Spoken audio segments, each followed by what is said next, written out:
성도님 여러분 반갑습니다. 오늘도 하나님의 말씀의 문맥 안에서 하나님의 말씀의 중심이 무엇인지, 그리고 또 하나님의 마음이 어디에 있는지, 그 의도가 무엇인지 오늘 말씀을 통해서 살펴보도록 하겠습니다.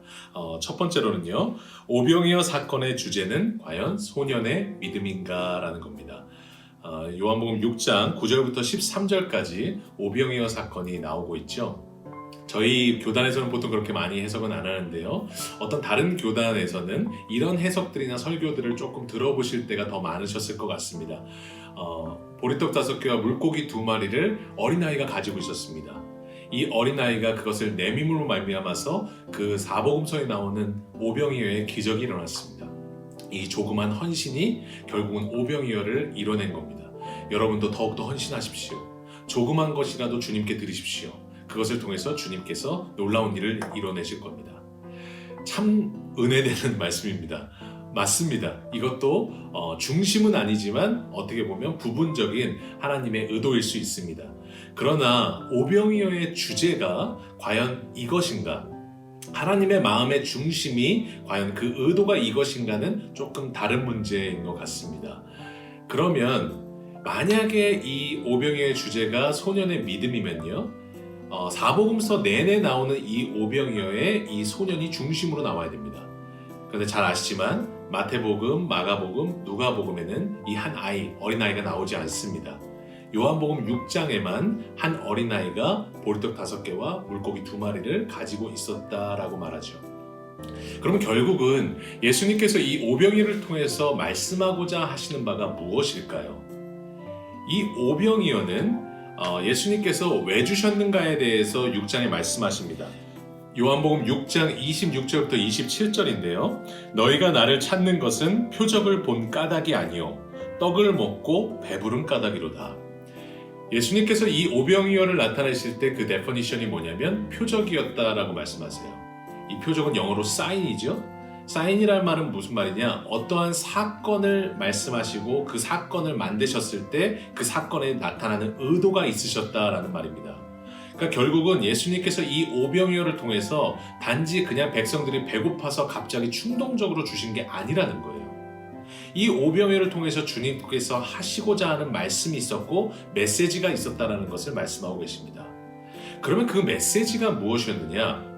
참 희한하게도요. 요한복음 6장을 읽어가다 보시면 오병이어 사건이 일어나고 나서 그 다음 날에 백성들이 참 많이 모입니다. 그 당시에 예수님이 슈퍼스타가 되셨죠. 그랬을 때 백성들이 얘기하는 게 뭐냐? 요한복음 6장 31절에 기록된 바 하늘에서 그들에게 떡을 주어 먹게 하였다 함과 같이 우리 조상들은 광야에서 만나를 먹었나이다. 왜 이 사람들은 지금 예수님께서 만나를 언급하신 것도 아닌데 갑자기 오병이어 사건 다음 날에 만나 사건을 얘기했을까요? 결국 무슨 말이냐? 이스라엘 백성들이라면 누구나 어제 오병이어 사건을 봤을 때 떠오르는 사건이 있어요. 그 사건이 뭐죠? 광야에서 하나님께서 하늘로부터 만나를 주신 사건이에요. 결국 무슨 말이냐? 주님께서 오병이어 사건을 주신 것은 무엇이냐? 우리가 떡으로만 살 것이 아니라 하늘로부터 임하는 주님의 공급으로 살 것이라는 것을 출애굽 백성들은 느꼈습니다. 배고플 때, 빵이 없을 때, 떡이 없을 때 하늘로부터 주님의 공급이 있다는 것을 보면서 우리는 그냥 떡구해서 사는 사람들 아니구나. 주님이 공급하시는 것으로 먹고 사는 사람들이구나. 이 광야의 사건을 통해서 배웠습니다. 마찬가지로 이 오병이어 사건을 통해서 우리는 그냥 사는 것이 아니라 주님의 공급으로 산다는 것을 이 백성들이 안 거예요. 그랬을 때 예수님께서 말씀하신 것이 무엇이냐?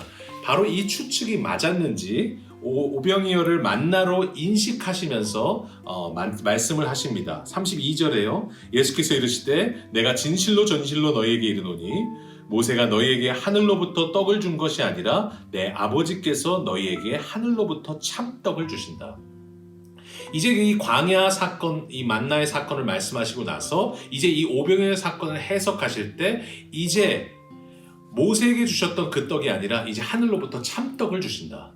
그러시면서 말씀하시는 게 35절에 뭐예요? 나는 생명의 떡이니 내게 오는 자는 결코 줄이지 아니할 터이요 나를 믿는 자는 영원히 목마르지 아니하리라. 결국은 이 오병이어 사건을 주신 이유가 뭐냐? 바로 이 떡의 정체가 뭐냐는 거예요.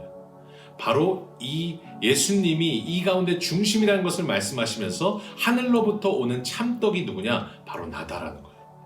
나는 생명의 떡이다. 결국은 그냥 떡이 아니라 생명의 떡이라고 말씀하셨죠? 그 말은 무슨 말이에요? 그 떡을 먹고 마시는 자마다 그 안에 생명이 있다는 거예요. 그러니까 이 떡이 없으면 어떻게 됩니까? 말씀하시는 것처럼 공허하고 배고프고 목말라요. 뭔가를 우리가 추구하고 뭔가를 잃었다 할지라도 사람은 그 끝에는 항상 공허하고 그 가운데 채워지지 않는 것들이 있습니다. 그런데 주님께서 뭐라고 말씀하세요? 나로 먹고 마시는 자는 그 안에 생명이 있다라고 말씀하세요. 그래서 제가 이것을 적용해보면 어떤 글을 본 적이 있는데요. 그 글에 이렇게 나와 있더라고요. 이 세상에서 가장 강력한 기도가 무엇인가? 가장 강력한 기도가 뭐냐? 가장 강력한 그 기도는 주님과 가장 많은 시간을 보낸 사람의 기도다. 결국 무슨 말이에요? 주님과 교제하고 주님과 먹고 마시는 만큼 그 안에 뭐가 있네요? 생명의 떡을 먹었기 때문에 그 안에 생명이 있거든요. 그러니까 우리가 사는 건요, 먹고 마신다고, 뭐 잘 된다고, 뭐 이렇다고 사는 거 아닙니다. 그 안에도 배고픔이 있고 목마름이 있는데 주님께서 말씀하시는 것이 뭐냐? 주님과 먹고 마시며 교제하고 예배하는 자에게는 그 안에 주시는 생명으로 산다라고 말씀하세요. 그러니까 크리스찬이 사는 힘은 뭐냐? 다른 게 아니라 주님 안에 있을 때 나오는 생명력입니다. 그래서 우리에게도 마찬가지죠. 이 생명력을 주셨고 우리에게 주님을 만나고 주님을 믿는 자마다 뭐예요? 영원히 멸망치 않고 영원히 사는 구원을 주셨어요. 그것이 바로 생명의 떡을 주셨던 가장 큰 이유 중에 하나인 겁니다. 그래서 결국은 이 말씀, 오병이어는 소년의 믿음이 중심이 아니라 예수님이 생명의 떡이라는 것을 이 오병이어를 통해서 말씀하시고자 주신 주님의 사인이었다라는 겁니다. 그러니까 결국은 인물도 중요하지만 뭐예요? 인물 너머에 계시는 그 주님의 의도, 주님의 중심을 보는 것이 중요하다라는 겁니다. 그리고 그 다음이 뭡니까? 우리가 성찬이라는 것을 통해서 이제 날마다 이 주님의 생명의 만나, 생명의 떡을 먹고 마시며 기억하게 해주셨어요. 그래서 우리가 예배 드릴 때마다, 우리가 또 성찬을 할 때마다 우리가 그 떡을 먹으면서 우리가 기억해야 될 게 뭐예요? 주님이 생명의 떡이라는 것. 우리가 그 주님을 먹고 마심으로써 우리 안에 생명이 있고, 그리고 더 나아가 우리가 영원히 살고 천국에서 영원한 생명을 누리는 생명을 주셨다는 것. 그것을 기억하기 위해서 우리에게 영원한 의식으로 주신 것이 성찬이라는 겁니다. 그것이 바로 오늘 첫 번째 오병이어의 주제를 말씀하신 겁니다. 두 번째는 무엇이냐? 물이 바다 덮음 같이라는 우리가 말씀이 있죠. 그 말씀의 뜻이 무엇인가라는 겁니다. 사실 하박국 2장 12절부터 14절에 보면요, 이는 물이 바다를 덮음 같이 여호와의 영광을 인정하는 것이 세상에 가득함이니라. 이 말씀은 이사야에도 나오거든요. 그럼 이 말씀의 뜻이 뭐냐는 거죠. 저희가 CCM의 그 참 은혜로운 찬양, 물이 바다 덮음 같이 여호와의 영광을 인정하는 것이 온 땅에 가득하리라. 이 의미가 무엇인지를 알면요, 저희가 그 고백에 어마어마한 은혜가 있다는 것을 알 수 있습니다. 그러면 저희가 곰곰이 생각해보면 물이 바다를 덮는다는 의미가 뭘까요? 이걸 물리적으로 보면요, 물도 물입니다. 바다도 물입니다. 그러면 물에 물을 붓는다고 해서 그것이 덮인다는 걸까요? 이것은 물리적으로 보는 것이 아니라 우리가 하나님께서 주신 이 말씀에서 물의 의미가 무엇인가, 그리고 바다의 의미가 무엇인가를 살펴보면 이 말씀을 해석할 수 있습니다. 그럼 성경에서 이 바다의 의미가 무엇이냐? 구약의 많은 성경들을 보시면요, 이 바다의 의미는 무엇이냐? 이방 나라들을 얘기합니다. 다니엘서 7장에도 나와 있고요, 다니엘서 11장에도 나와 있고요, 예레미야 51장에도 나와 있고요, 미가서에도 나와 있습니다. 그 모든 것들을 보면서 나타나는 말씀이 뭐냐? 바다는 이방 나라들을 상징한다는 거예요. 한 예로요, 미가서 7장 12절을 보면 그날에는 아수르에서 애굽 성읍들에까지, 애굽에서 강까지, 이 바다에서 저 바다까지, 이 산에서 저 산까지의 사람들이 내게로 돌아올 것이나 라고 나와 있습니다. 여기서 이 바다에서 저 바다까지 라는 표현이 뭐냐? 아수르에서 애굽까지 라는 표현이에요. 결국은 이 바다가 상징하는 것이 뭐예요? 아수르와 애굽 같은 이방 나라들을 상징합니다. 그러면 바다가 이방 나라들을 상징하면 물은 뭘 상징하는 걸까요? 이것에 대한 가장 어떻게 보면 이 하박국과 이사야에 대한 해석이자 성취가 뭐냐? 에스겔서 47장에 나와 있습니다. 이 에스겔서 47장은 저희가 얼마 전에 더센트 365를 통해서도 말씀을 묵상했었죠. 그 말씀의 환상이 뭡니까? 잘 보면 아시지만 에스겔에게 하나님께서 새 성전의 환상을 보여주십니다. 그러면서 그 에스겔이 성전 동쪽 문에 도착했을 때 아주 놀라운 광경이 있죠. 성전 동쪽 문의 문지방을 통해서 물이 흘러나오기 시작했습니다. 그런데 이 물을 하나님께서 측량하시게 하시죠. 그러니까 47장 3절에 보면요, 물이 발목에 오릅니다. 그리고 4절에 보니까 물이 무릎에 흐르죠. 그리고 더 한번 측량하게 하니까 나중에는 허리까지 오게 되고 이제는 건널 수 없는 강이 되었다라는 구절이 나옵니다. 이렇게 점점 물이 불어나기 시작한 거죠. 그리고 47장 6절 이하부터 나오는 것이 뭐냐? 이 물이 불어나기 시작하면서 점점 바다로 흘러 들어가기 시작해요. 그러면서 나중에 47장 8절에 나오는 구절이 뭐냐? 이 물이 동쪽으로 향하여 흘러 아라바로 내려가서 바다에 이르니 이 흘러내리는 물로 그 바다의 물이 되살아나리라. 결국은 이 물이 흘러서 바다를 덮기 시작하고 나중에는 이 바다가 회복되는 역사들을 보여주기 시작합니다. 결국은 아까 말씀드렸죠? 이 바다는 뭐예요? 이방 나라들을 상징해요. 이 성전 동쪽 문에서 흘러나오는 이 생명수, 회복을 시키는 이 생명수가 뭐예요? 예수 그리스도를 상징합니다. 결국 무슨 말이에요? 예수 그리스도의 이 복음, 예수 그리스도를 아는 지식, 이것이 이방 나라에 퍼지기 시작하면서 언젠가 이 이방 나라에 회복이 임할 것을 말씀하시는 게 뭐냐? 바로 에스겔 47장의 환상인 거예요. 결국은 이 물이 바다 덮음 같이 라고 말씀하시는 것은 무엇이냐? 하나님의 복음이 전파돼서 물이 바다 덮음 같이 이방 나라들에 다 덮이면서 하나님께서 나중에 회복시킬 것이고, 이것이 궁극적으로 완전히 성취되는 때가 언제예요? 예수님이 다시 오셔서 이 모든 나라를 심판하고 하나님의 나라가 이루어질 것을 말씀하시는 것이 뭐냐? 바로 에스겔 47장의 환상이라는 겁니다. 결국은요, 이 말씀을 통해서도 우리에게 적용해 보면 어떻습니까? 사실 제가 이런 구절을 한번 본 적이 있어요. 어떤 글을 봤는데요.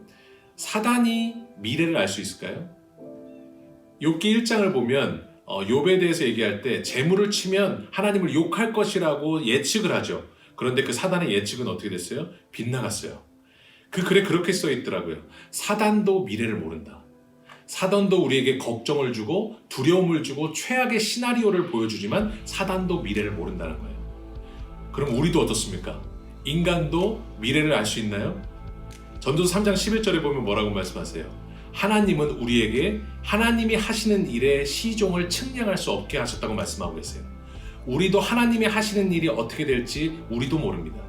사단도 모르고 우리도 모르지만 모든 미래는 누구만 아세요? 하나님만 알고 계세요.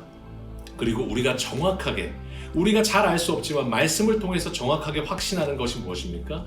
오늘 에스겔 47장에 나타나는 것처럼 언젠가 물이 바다 덮음 같이 하나님의 영광을 인정하며 그리스도의 복음이 편만하게 펴져서 모든 나라가 회복되고 하나님 나라가 이루어질 것을 우리가 정확하게 알고 있어요. 그리고 우리가 하나님 나라 백성으로서 날마다 이 땅에 살고 있지만 우리는 천국 백성이기 때문에 어떻게 해야 돼요?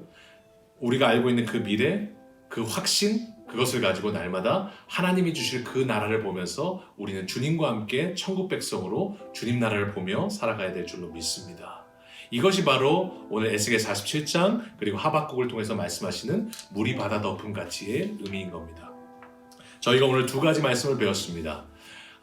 오늘 이 두 가지 말씀까지 해서요, 저희가 4주 동안 하나님의 중심이 무엇인가, 하나님의 마음이 어디 있는가를 저희가 배웠습니다.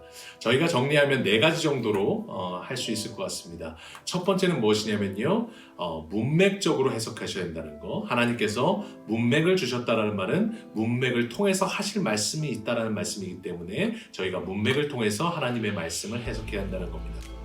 두 번째는요, 한 절을 해석하시더라도 그냥 해석하는 것이 아니라 앞 뒤에 주셨던 하나님의 말씀이 무엇인가, 그리고 그 앞에 있었던 배경과 뒤에 있었던 배경을 통해서 그 흐름 가운데 주시는 하나님의 의도가 무엇인가를 아는 것이 중요하시다는 겁니다. 세 번째로는요, 도덕적으로 해석하는 것이 아니라 성경적으로 해석하셔야 된다는 거죠. 성경이 크게 보는 부분을 작게 보고 작게 보는 부분을 크게 보는 것이 아니라 성경이 크게 보면 크게 보셔야 되고 성경이 작게 보시면 작게 보셔야 됩니다. 그러니까 내가 보기에 어떤 한 인물을 내가 생각하기에 평가하는 것이 아니라 성경에서 주시는 평가대로 성경적으로 해석하셔야 된다는 겁니다. 네 번째, 마지막으로 뭡니까? 인물도 참 중요합니다. 인물을 통해서 주시는 하나님의 메시지가 많습니다. 그러나 인물 중심적으로 해석하는 것이 아니라 그 뒤편에서, 인물 뒤편에서 일하셨던 그 하나님, 역사의 뒤편에서 내내 일하셔서 이 모든 내 개인의 역사와 성경의 역사를 이뤄가고 계시는 그 하나님 중심적으로 해석하셔야 된다는 것. 그리고 성경 내내 하나님께서 말씀하시고 숨겨놓으신 우리 예수 그리스도 중심적으로 해석하셔야 한다는 것. 이것이 바로 저희가 4주 동안 배웠던 4가지의 중심입니다.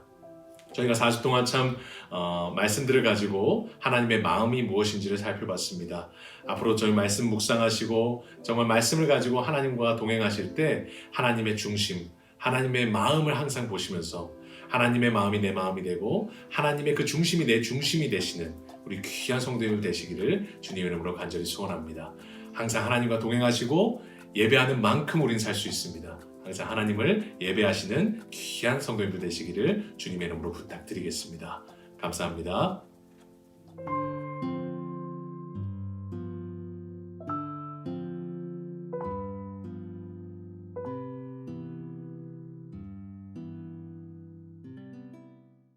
성도님들 안녕하세요. 한 주간 평안하셨지요? 오늘은 종말론 4번째 마지막 강의입니다. 오늘의 주제는 천년기 이론 혹은 천년왕국 이론이에요. 천년기라 하면 말 그대로 1000년 동안의 기간을 말하고요. 천년왕국이라 하면 그리스도가 왕이 되어 1000년 동안 통치한다라는 말씀입니다. 천년기 이론은 복음주의의 가장 논쟁적인 이슈예요. 복음주의라 하면 일반적으로 성경의 권위를 믿고 예수 그리스도의 유일성을 고백하고 성령의 역사로 인해서 개인의 회심과 구원을 믿는 그런 신학적인 입장이죠. 대부분이 복음주의자인데요. 이 복음주의자들은 종말의 큰 주제들에 대해서 일반적으로 동의를 하고 있어요. 예를 들어서 그리스도의 재림, 또 육체적인 부활, 최후 심판, 그리고 영원 상태, 다시 말해 새하늘과 새 땅에 대해 이런 주제들에 대해서 복음주의자들은 동의를 하고 있어요. 그런데 종말에 대한 주제 중에 복음주의자들이 동의하지 못하고 상이하게 대립하는 주제가 있다면 그것이 천년기 이론 혹은 천년왕국 이론이에요. 특별히 계시록 20장 1절로 6절에 있는 천년왕국에 대해서 해석이 다양한데요. 그 중에서 계시록 20장 6절 말씀을 제가 읽어드릴게요. 그들이 하나님과 그리스도의 제사장이 되어 1000년 동안 그리스도와 더불어 왕노릇 하리라. 바로 여기에 1000년 통치에 대한 말씀이 나오는 거죠. 자, 그러면 여기에 대해서 어떤 이슈가 있을까요? 이 1000년이라는 기간이 정말로 문자적인 1000년이냐 혹은 상징적인 기간이냐 하는 거예요. 또 어떤 이슈가 있냐면요. 그리스도의 재림은 1000년 전에 이루어지느냐 혹은 1000년 후에 이루어지느냐 뭐 이런 이슈가 제기되고 있는 것입니다. 성도님들, 그러면 우리는 이 난해해 보이는 천년기 이론, 천년왕국 이론을 왜 공부해야 될까요? 특별히 그 중에 한 가지는요.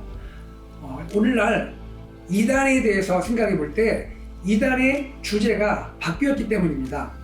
초대교회 당시에는 보통 이단의 관심이 기독론이었어요. 기독론은 다른 말로 그리스도에 대한 이론이에요. 그리스도는 누구인가? 하나님이신가? 사람인가? 또는 그리스도 안에 신성과 인성이 어떻게 조화되는가? 뭐 이런 주제를 가지고 초대교회는 논의를 하고 이단이 나왔다면 최근 이 시대의 이단의 주제는 종말에 대한 논의죠. 개인의 종말은 어떠한가? 세상의 종말은 또 어떠한가? 그리스도의 재림은 어떻게 일어나는가? 이러한 내용과 관련해서 이단이 등장하기 때문입니다. 또 그리고 오늘날 우리가 그리스도의 임박한 재림을 대비하기 위함이고요. 또 그리스도가 오실 것을 대비해서 지혜로운 청지기가 되기 위해서 이 천년 왕국, 천년기론을 공부해야 할 필요가 있는 것입니다. 자, 이제 천년기 이론, 천년왕국 이론에 대해서 본격적으로 공부하겠습니다. 네 가지 대표적인 이론이 있는데요. 첫째는 무천년론이고요. 둘째는 후천년론이에요. 셋째는 역사적 전천년론이고 넷째는 세대주의적 전천년론이라 불려요. 이 네 가지 천년론이 많이 복잡해 보이죠? 여러분, 이 천년기론을 쉽게 기억하는 팁을 하나 드릴게요. 천년론 앞에 그리스도를 주어로 넣어보세요. 무천년론은 그리스도의 재림은 천년과 관계 없다는 거예요. 후천년론은 그리스도의 재림은 천년 후에 있다는 거예요. 역사적 전천년론 그리고 세대주의적 전천년론 둘 다 전천년론인데요. 이것은 그리스도의 재림이 천년 전에 이루어진다는 거예요. 한 가지씩 보면 먼저 무천년론에서 영어로는 어라는 말이 들어가죠. 어라는 말은 없다라는 접두어예요. 그러니까 천년이 문자적으로 없다는 거예요. 후천년론에서 포스트란 말이 들어가죠. 포스트란 말은 뒤 또는 후란 말이에요. 전천년론에서 프리란 말이 뭐뭐 전에, 앞에라는 뜻입니다.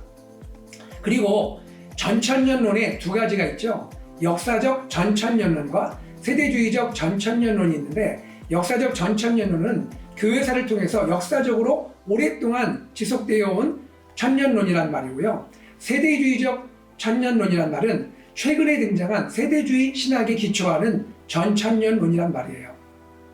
이제 네 가지 이론을 그림으로 공부해 보겠습니다. 첫째, 무천년론이에요. 무천년론은 문자적인 천년 동안의 지상 통치가 없다는 거예요. 개혁주의 신학자 J.E. 아담스는 이것을 실현된 천년기론이라 불러요. 이 땅에 교회를 통해서 천년이 실현된다는 말입니다.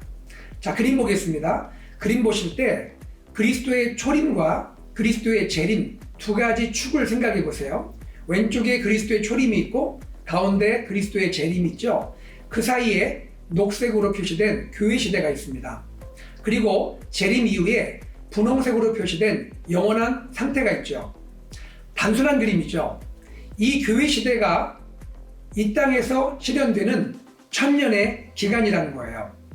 그리고 그리스도의 재림이 이루어지면 그 재림의 순간에 신자들이 부활하고요. 불신자들이 부활하고 그리고 최종 심판이 있습니다. 그리고 곧바로 새하늘과 새 땅의 시대가 열리는 거죠. 무천년론은 대단히 단순한 그림을 보여주고 있습니다. 다음으로 후천년론이에요. 그리스도의 재림은 천년기 끝 무렵에 있다는 거예요. 천년기 끝에 그리스도의 재림이 있다는 거죠. 그런데 이 천년기가 의와 평화의 긴 시대라고 생각하고 있어요. 자, 마찬가지 그림을 보세요. 왼쪽에 그리스도의 초림이 있고요. 가운데 그리스도의 재림이 있죠. 그 사이에 녹색의 교회 시대가 있는데 교회 시대 위에 천년 왕국이라 표시가 되어 있어요. 무천년론과 차이인 거죠. 이것은 단지 교회 시대가 아니라 교회 시대지만 이 시대에 의롭고 평화로운 긴 시대가 천년 왕국으로 임한다는 거예요. 자, 그리고 그리스도의 재림이 일어나면 무천년론과 마찬가지로 신자들의 부활, 불신자들의 부활이 일어나고 최종 심판이 있습니다. 그리고 새하늘과 새 땅이 시작되면서 영원한 상태로 들어가게 되는 거죠. 세 번째, 역사적 전천년론을 그림으로 볼게요. 이것은 다른 말로 환난 후 전천년론이라 부르기도 해요. 그리스도의 재림은 천년 통치 직전에 일어나는 거예요. 교회는 환난을 통과하지만 그리스도께서 보호해 주세요. 그림을 보세요. 그리스도의 초림, 또 가운데 그리스도의 재림이 있죠. 그 사이에 그림이 교회 시대가 있는데 교회 시대의 마지막에 7년 환난이 있습니다. 7년 환난이 끝날 즈음에 그리스도께서 재림하시고 그때 신자들의 부활, 이것을 1차 부활이라 하는데요. 신자들의 부활이 일어납니다. 그리고 나서 천년 왕국이 이 땅에 시작됩니다. 그리고 천년 왕국이 끝날 즈음에 2차 부활이 있는데요. 불신자들의 부활이 있고요. 최종 심판이 있고 새하늘과 새 땅이 열리면서 영원한 상태로 들어가게 되는 거죠. 차이를 느끼시겠죠? 마지막 세대주의적 전천년론입니다. 다른 말로 환난 전 전천년론이라 불려요. 그리스도의 재림은 천년 통치 직전에 일어나요. 이 점에서는 역사적 전천년론과 같지요. 차이는 이거예요. 대환란 전에 신자들이 휴거되어서 환란을 겪지 않습니다. 그림을 보겠습니다. 그리스도의 초림, 또 가운데 그리스도의 재림이 있죠. 그 사이를 보면 교회 시대가 있고 그리고 나서 7년 대환란이 있어요. 그런데 자세히 보면 7년 대환란 시작이 되기 전에 휴거가 있죠. 그리스도가 1차 재림을 하시면서 휴거가 있고 이때 신자들이 부활을 하면서 1차 부활이 일어나는 거예요. 자, 그러면 신자들은 공중으로 휴거가 되어서 어린 양의 혼인잔치에 참여함으로 환란을 경험하지 않게 되는 거죠. 자, 7년 환란이 끝납니다. 끝나면서 그리스도의 재림, 정확히는 그리스도의 2차 재림이 이루어지는데 공중에서 지상으로 재림하세요. 이때 2차 부활이 있습니다. 대환란을 지나면서 죽게 된 성도들의 부활이 일어나요. 그리고 천년왕국이 이루어집니다. 천년왕국이 끝날 즈음에 3차 부활이 있는데요. 불신자들의 부활과 최종 심판 그리고 새하늘과 새 땅이 시작되면서 영원한 상태가 시작되는 것이죠. 이것이 세대주의적 전천년론의 그림입니다. 여러분 그림을 보니까 조금 더 이해가 잘 되시죠? 이제 각 이론을 한 가지씩 그 핵심 내용을 살펴볼게요. 먼저 무천년론의 핵심 내용이에요. 말씀드린 대로 무천년론은 천년을 상징적인 기간으로 이해합니다. 그리스도가 이 땅에서 왕국을 건설하고 왕으로 통치하는 문자적인 천년왕국은 없다고 믿습니다. 중요한 내용은 이겁니다. 천년은 문자적인 천년이 아니라 상징적 기간이고 말씀드린 대로 교회 시대입니다. 하나님 나라는 어떻게 임할까요? 미래의 새 땅, 새 하늘에 임하지만 우리가 살고 있는 현재 이 세상에서 이루어집니다. 그리스도께서 죄악을 결정적으로 승리하셨지만 아직 악은 남아있어서 이 악이 그리스도의 나라, 하나님의 나라를 대립하면서 끝까지 지속이 되는 거죠. 그리스도의 통치는 지상의 통치가 아니라 영적인 통치예요. 신자의 삶은요, 지난 첫 시간에 말씀드린 대로 시작된 종말과 미래의 종말 사이에 있는 삶이에요. Already but not yet입니다. 종말이 시작됐고 그러나 종말이 아직 완전히 완성되지 않은 그러한 사이에 있는 삶을 사는 거죠. 그리스도의 재림은 단일한 하나의 사건이에요. 그리스도의 재림이 1차 재림, 2차 재림 나뉘어지지 않아요. 한 번의 재림으로 임합니다. 그 한 번의 재림 때 신자와 불신자의 부활이 있고 최후 심판이 있고 영원한 상태가 시작이 되는 거죠. 모든 것이 동시에 이루어지는 것입니다. 그리고 무천년론의 핵심 내용 중에 하나는 그리스도의 통치인데 요한계시록 20장에 그리스도의 통치는 현재적인 통치고 영적인 통치를 말합니다. 성경의 근거를 생각할 수 있어요. 마태복음 12장 28절에 그리스도께서 성령을 힘입어 귀신을 쫓아내는 것이면 하나님의 나라가 임했다라고 말합니다. 누가복음 17장 20절에서 21절에 하나님의 나라는 눈으로 보이게 임하는 것이 아니라 너희 안에 있다고 말합니다. 로마서 14장 17절에 하나님의 나라를 그리스도인의 삶과 관계에서 말하고 있는데요. 하나님의 나라는 먹는 것과 마시는 것이 아니요 오직 성령 안에 있는 의와 평강과 희락이라 이렇게 말씀하고 있습니다. 그리스도의 통치는 우리가 사는 이 땅에서 현재 누리는 그리스도인의 삶 속에서 이루어진다는 것이죠.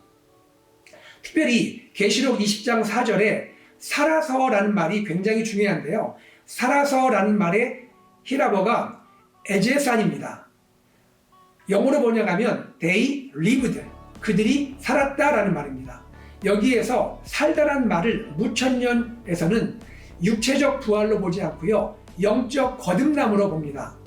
그러면 여기서 살아난 그들은 누굴까요? 죽음 이후에 그리스도 안에 있는 영적으로 거듭난 신자들인 거죠. 우리가 공부한 것을 생각하면 중단기 상태에 있는, 지금 죽었지만 그리스도 안에 있는 신자들을 말합니다. 다시 말해 죽은 신자들의 영혼이 하늘에서 그리스도와 함께 통치한다 하는 것이 계시록 20장 4절의 살아서에 대한 무천년론의 해석인 거예요. 사단은 결박되죠. 교회 시대의 시작과 함께 사단이 결박됩니다. 이것을 무천년은 어떻게 해석하냐면요, 복음 전파를 방해하지 못하도록 사단이 묶여 있다는 거예요. 하지만 사단은 여전히 공중의 권세 잡은 자로 활동을 합니다. 그리스도 재림 때까지 활동하기 때문에 교회 안에는 알곡도 있지만 가라지가 함께 섞이게 되는 거죠.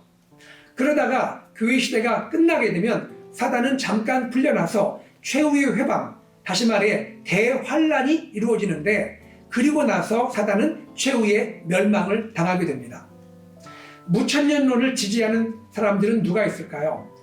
어거스틴 교부 이후에 교회 역사를 통해 가장 일반적으로 주장된 입장이 무천년론이에요.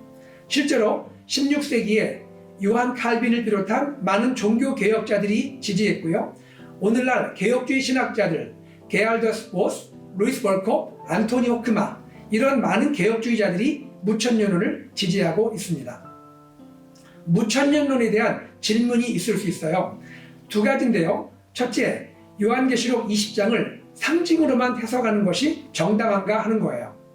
말씀드린 대로 요한계시록 20장 4절에 에제산, 살아서라는 말을 생각해 볼 때 살다가 죽은 자의 부활이 아니고 영적인 거듭남이라 말했는데, 그것이 과연 옳은가라는 질문이 있다는 것입니다.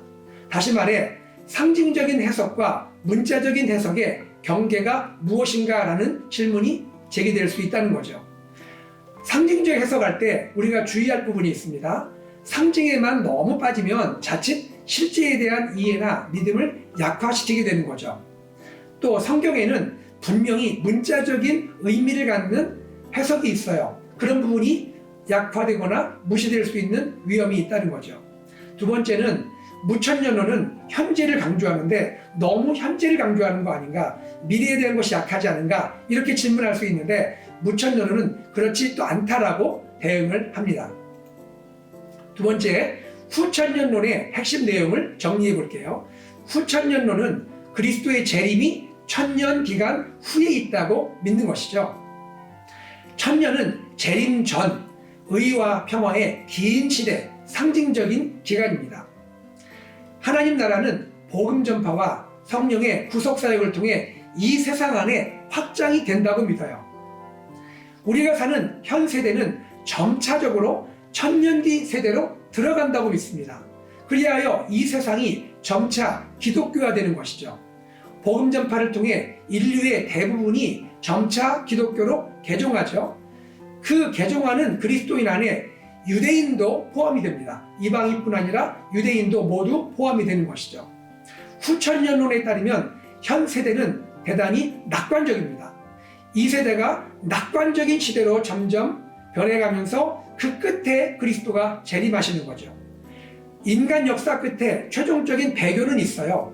왜냐하면 온전히 구원받지 못한 자들이 배교하기 때문이에요. 자, 후천년론을 누가 지지할까요? 중세의 토마스 아퀴나스입니다. 중세 시대 기독교 왕국이죠. 이 세대 자체가 기독교 왕국이에요. 교회가 국가고 국가가 교회인 것이죠.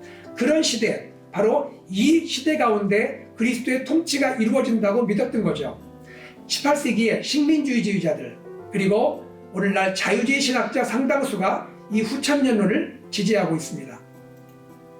후천년론에 대한 질문이 있을 수 있죠. 후천년론, 현 세대를 낙관적으로 보잖아요. 그러나 우리가 이 땅에서 보듯이 이 세대가 정말 그렇게 낙관적인가, 정말 이 세대가 천년 왕국으로 들어간다 말할 수 있는가에 대해서 우리가 의문이 듭니다. 승리적인 교회, 전투적인 교회, 이러한 좋은 도전은 있지만 너무 지나치게 과도한 사회 정치적인 관심, 진보적인 점진주의에 교회와 성도들이 빠지는 이런 위험이 있을 수 있다는 것입니다. 셋째, 역사적 전천년론의 핵심 내용을 생각해 볼게요. 역사적 전천년론이란 재림하신 그리스도가 1000년 동안 문자적으로 이 땅을 통치한다는 거죠. 1000년은 그리스도가 지상에서 왕으로 통치하는 세계적인 의와 평화의 시대입니다. 역사적 전천년론은 환난 후 재림을 믿죠. 교회는 환난, 대환란을 통과합니다. 환난 후에 그리스도의 재림이 이루어지는데요. 이때 신자들은 휴거되었다가 그리스도와 함께 지상에서 1000년 동안 통치합니다. 역사적 전천년론은 이 시대를 어떻게 볼까요? 현 세대에 대해서 비관적으로 생각을 합니다. 자, 이제 1000년 통치는 영원 상태, 새 하늘과 새 땅 전에 이루어지는데 차이가 있습니다. 1000년의 시간은 영원 상태와 비슷해 보이지만 어떤 차이가 있냐면 1000년 통치 기간에는 죄와 사망이 여전히 존재하는 거예요. 그러나 새 하늘과 새 땅에는 죄와 사망이 없지요. 역사적 전천년론은 세대주의적 전천년론에 비해서 신학적인 토대가 달라요. 이 입장은 언약신학의 기초예요. 언약신학의 핵심 중에 하나는 이스라엘과 교회를 구분하지 않아요. 역사적 전천년론을 지지하는 사람들은 유명한 설교자 찰스 스펄전, G. 레드, D.A. 칼슨, 그리고 웨인 구르뎀 같은 신학자가 있고요. 한국에 박형룡 박사 같은 신학자가 있습니다. 역사적 전천년론에 대한 질문이 제기될 수 있습니다. 두 가지인데요. 첫째, 너무 문자적인 해석을 하지 않느냐 하는 거예요. 둘째는 현 세대에 대한 관심이 너무 비관적이지 않는가 하는 것입니다. 마지막으로 세대주의적 전천년론 그 핵심 내용을 살펴보겠습니다. 세대주의적 전천년론 이런 내용이죠. 7년 대환란 전에 그리스도가 1차 재림하세요. 그때는 공중 재림이죠. 그리스도가 공중으로 재림하시죠. 그리고 7년의 대환란이 있고 대환란 끝에 그리스도가 공중에서 지상으로 2차 재림하십니다. 지상 재림이죠. 그리고 나서 천년 왕국을 건설한다는 믿음이에요. 천년은 그리스도의 재림 이후에 지상에서 실현되는 천년의 통치 기간입니다. 그리스도의 재림은 말씀드린 대로 두 번 이루어지게 되죠. 공중으로 재림하시고 7년 후에 지상으로 재림하십니다. 환난 전 휴거가 있죠. 신자들은 휴거됩니다. 그래서 공중으로 올라가 있으면서 환난을 겪지 않아요. 그 기간 동안 어린 양의 혼인잔치가 이루어지는 거죠. 이 세대주의적 전천년론은 역사적 전천년론과 달리 신학적 토대가 세대주의 신학입니다. 세대주의 신학의 핵심은요, 이스라엘과 교회를 철저히 구분해요. 성도님들, 세대주의란 말을 처음 들어보셨을 수 있어요. 세대주의가 뭘까요? 세대주의는 인류의 역사를 7개의 세대로 구분해요. 첫 번째 세대는 무죄, 순수의 시대고요. 에덴 동산의 상태를 말합니다. 두 번째 세대는 양심의 시대, 타락 후에 노아의 홍수까지예요. 이런 식으로 7세대를 구분하는데요. 6세대가 은총의 시기, 그리스도의 초림부터 재림하시기까지의 시기고, 마지막 7번째 세대가 신국, 하나님의 나라의 시기인데 이것이 바로 천년 왕국이라 말하는 거예요. 자, 이러한 세대주의 신학의 세대주의적 전천년론이 세워져 있는 것이죠. 그러므로 세대주의 전천년론은 이스라엘과 교회를 철저하게 구분하고 있어요. 구약의 많은 예언들, 이사야 65장, 이사야 11장, 이사야 2장, 에스겔 40장에서 48장에 있는 이 많은 예언들이 교회를 가리켜 말씀한 예언이 아니라 마지막 이 땅이 이루어질 천년 왕국을 향하여서 예언된 말씀이라는 거예요. 그런데 그 천년 왕국이 어떻게 이루어지냐면 바로 이스라엘 민족들, 이스라엘 민족이 이루는 지상 왕국, 다른 말로 다윗 왕국이라 불러요. 이스라엘 지상 왕국, 다윗 왕국을 통하여 천년 왕국이 이 땅에 이루어진다고 믿는 것이죠. 자, 이런 세대주의적 전천년론에서 보면 교회는 어떤 시기인가요? 하나님의 원래 계획표 안에는 없는 거예요. 그런데 하나님의 계획표 안에 잠깐 과로쳐진 그 막간의 시대로서 포함된 시대, 그것이 교회라고 보는 것입니다. 그러면 세대주의적 전천년론의 문제점은 뭘까요? 5가지를 생각해 보겠습니다.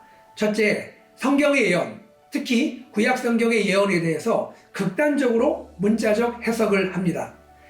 역사적 전천년론도 문자적 해석을 하지만 세대주의적 전천년론은 극단적으로 문자적 해석을 하는 것이죠. 둘째, 그리스도의 재림을 두 번으로 나누어 보죠. 공중재림과 지상재림, 이렇게 두 번으로 재림을 나눠보는 것이 인위적인 느낌이 들지 않으세요? 세 번째, 이스라엘과 교회를 과도하게 구분합니다. 넷째, 비성경적인 세대주의 신학의 기초예요. 세대주의 신학이 갖는 큰 문제가 이것이에요. 세대주의 신학은 율법 세대와 은혜 세대를 구분하는데, 율법 세대에는 율법을 지킴으로 구원받고 은혜의 세대에는 그리스도의 은혜로 구원받는다고 가르치는 거예요. 여러분, 이러한 입장을 받을 수가 있겠습니까? 다섯째, 자칫 시한부 종말론의 위험에 빠질 수가 있어요. 성도님들, 시한부 종말론이 얼마나 위험한지 아시잖아요. 전에 다미선교회 시한부 종말론 기억하시죠? 세대주의적 전천년론이 시한부 종말론을 직접적으로 가르치진 않아요. 그러나 시한부 종말론의 입장들이 세대주의적 전천년론의 그 구도를 이용할 때가 있습니다. 세대주의적 전천년론은 신자들의 환난 전 휴거를 믿지 않습니까? 신자들의 환난 전 휴거를 지나치게 강조하게 되면 그것이 자칫 시한부 종말론의 위험에 빠질 수가 있는 거예요.